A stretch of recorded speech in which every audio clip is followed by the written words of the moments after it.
Hi friends, welcome to our channel Vijay ideas. ఈరోజు మనం mother Teresa గారి గురించి తెలుసుకోబోతున్నాం. పేదల పాలిట పెన్నిది, అభాగ్యుల పాలిట ఆశాజ్యోతి, దీనజనులకు దయామయి, అందరికీ అమ్మ, కష్టాలలో ఉన్నవారికి కరుణామూర్తి, సర్వజనులకు సేవామూర్తి మన మదర్ తెరీసా గారు. మదర్ తెరీసా గారు 26 ఆగస్టు 1910లో ఒట్టోమన్ సామ్రాజ్యంలో జన్మించారు. ఆమె భారతదేశ పౌరసత్వం పొంది మిషనరీస్ ఆఫ్ చారిటీని 1950లో కోల్కతాలో స్థాపించింది.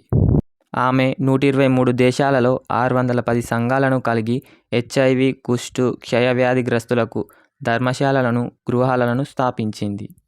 ఆమె తల్లిదండ్రులు నికోలే డ్రాన్ బొజాక్షియుల ఆఖరి సంతానం.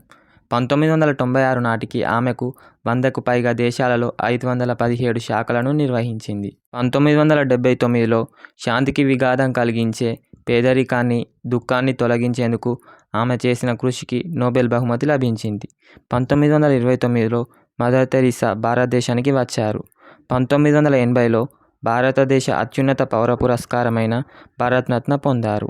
1983లో రోమ్కు వెళ్ళినప్పుడు గుండెపోటుకు గురయ్యారు.